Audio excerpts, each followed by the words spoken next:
F-21 보람의 전투기 제쳐버리겠다며 F-22와 유사 크기로 개발 중국과 손잡은 터키의 5세대 전투기 TIF-X 공개되자 경악. 최근 유럽의 긴장이 높아지면서 러시아와 국경을 직간접적으로 접한 국가들 사이에는 나토나 EU에 의존할 것이 아니라 자체적인 무장 수준을 높여 스스로 방어해야 한다는 분위기가 조장되었다.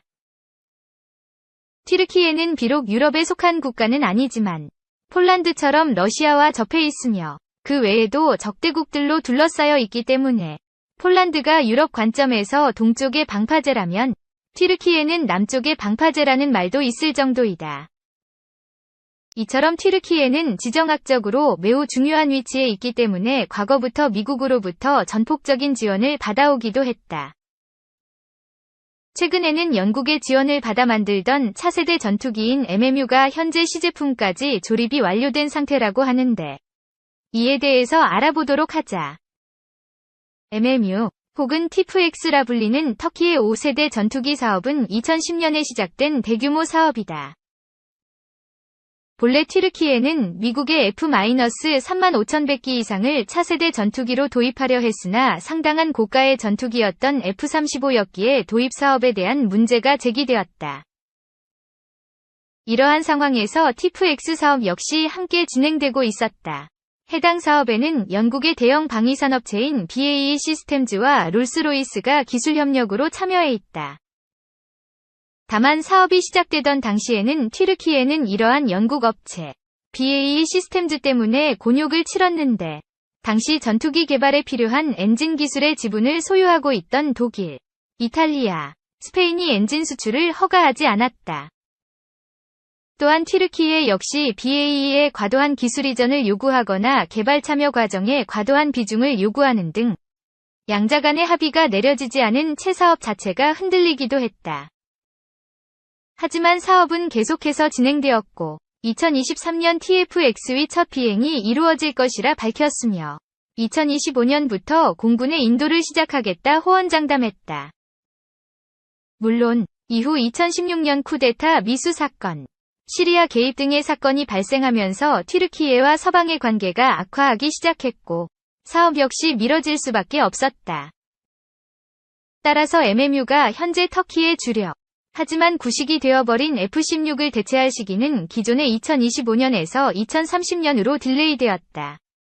프로토타입의 시험 비행도 2023년에서 2026-2027년으로 밀려났다. 하지만 2017년 사업의 가장 큰 장애물이었던 BAE 시스템즈와의 기술협력 계약이 체결되면서 사업의 가속도가 붙기 시작했다. 또한 다른 장애물이었던 엔진도 자국산 엔진 개발 사업이 구체화되면서 장기적으로는 MMU의 엔진의 국산화가 가능하다는 예측이 나왔다. 하지만 이후 카타르 자본이 들어간 BMCV 자회사인 TR모터가 엔진 생산 담당을 맡게 되었다. 카타르 정부와 튀르키예 정부의 유착관계 때문에 가능했던 일이라고. 하지만 튀르키예는 MMU를 5세대로 제작하는 것을 고집하는 일이 비현실적이라는 점을 인식. KF-21처럼 여러 블록으로 나눠 생산하기로 했다. 따라서 천양산 물량은 4.5세대, 이후에 5세대로 제작할 예정이라고 한다. 현재 BAE는 1,500억 원 상당의 계약을 체결. 90명의 엔지니어를 파견하여 제작에 도입했고 현재 시제품 모델의 조립까지 완료된 상황이라고 한다. 현재 상황을 살펴보면 MMU 사업에 관련된 나라만 해도 영국, 카타르, 그리고 이후에는 파키스탄 등이 국가들이 개입되었는데 중동 국가와 유럽 국가가 동시에 참여한 매우 이례적인 사업이라 볼 수 있다. 반대로 생각하면 튀르키예에 대한 주변국들의 인식이 반영된 것이라고도 볼 수 있다.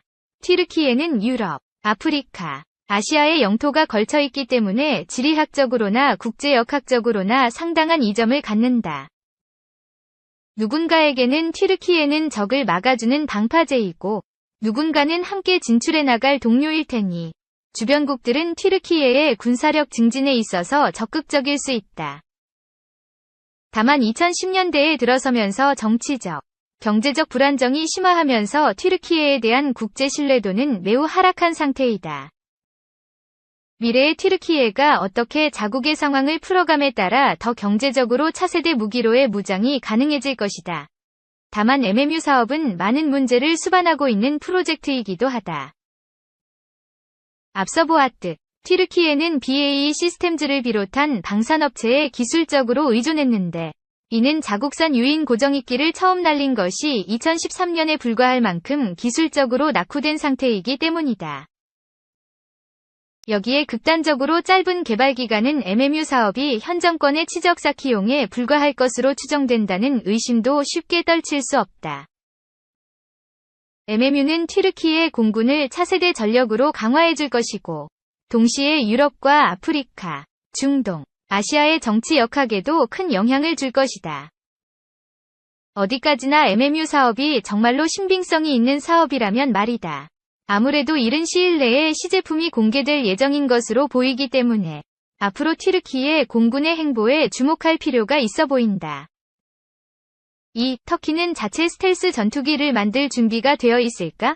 오늘 살펴볼 내용은 미 국방 전문 매체 내셔널 인터레스트에서 소개된 기사로 터키가 만들겠다고 선언한 5세대 스텔스기 티프-X에 관한 이야기입니다.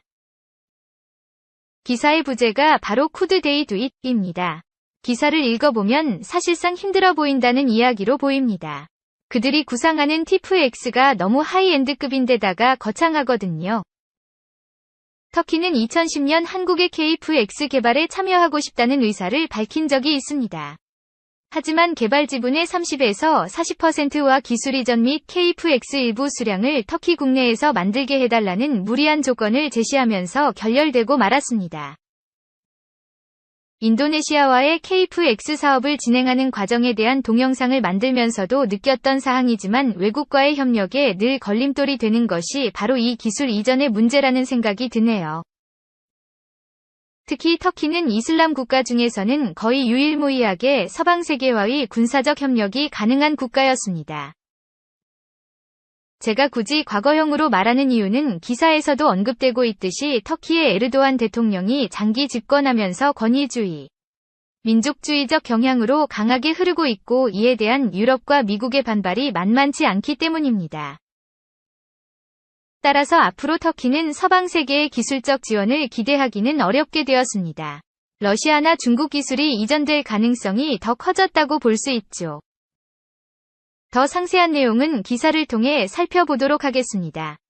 터키는 F-35 개발에 1억 7,500만 달러를 투자했으며 터키 정부는 최종적으로 5세대 공격기인 F-35를 120대 조달할 계획이다.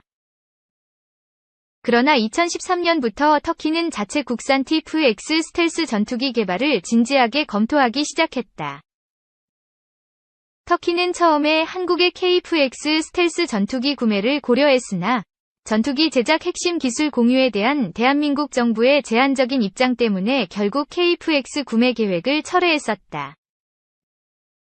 터키는 한국의 KF-X 대신 전술적, 정치적인 이유로 터키 국산 스텔스 전투기를 설계하려 하고 있다. 미국의 F-35는 적의 영공에 은밀히 침투하고 중요한 기밀 정보를 수집 및 배포하며 핵심 타격 목표를 공격하도록 설계된 다목적 공격기이다.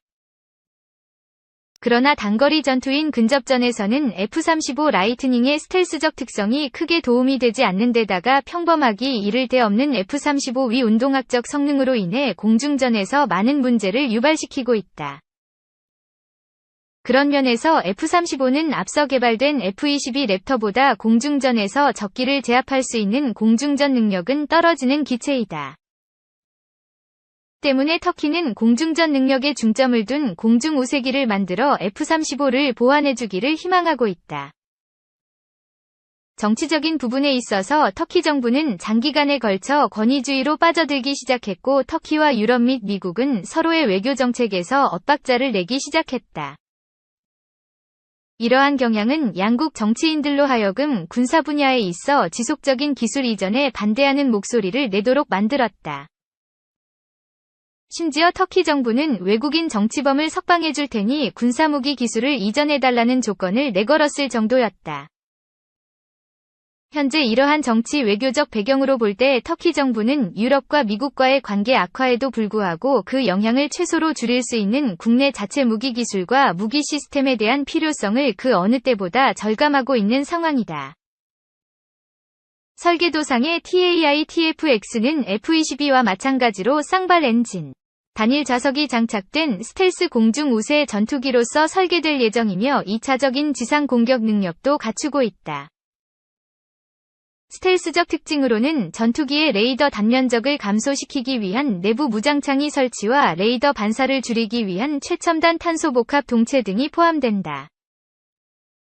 터키의 제조업체인 터키 항공우주산업은 2023까지 TFX 전투기의 비행 가능한 시제기를 생산할 예정이며 2029년까지 250대를 생산, 2031년에 터키 공군에 도입시킬 계획을 가지고 있다. 이 TFX 전투기들은 최종적으로 터키 공군이 보유하고 있는 245대의 단발 엔진 F-16 전투기를 대체하게 될 것이다.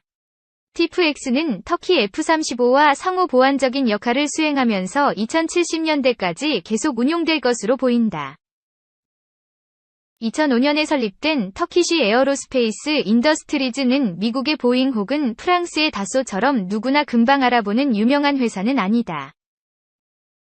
원래 이 회사는 터키의 F-16 전투기를 라이센스 생산하는 데 전념했던 회사였으나 최근에는 F-35 위 부품을 포함하는 항공전자 부품 및 일반 부품과 무인 항공기를 생산하고 있으며 터키에서 변형 또는 개조된 외국산 전투기의 생산도 담당하고 있다. 그러나 TAI는 지금까지 단 한 종류의 유인 비행기만 설계해본 경험을 가지고 있다. TAI가 설계한 허커스는 슈퍼투카노와 비슷한 컨셉의 터보프롭 2인승 훈련기이자 경공격 전투기이다.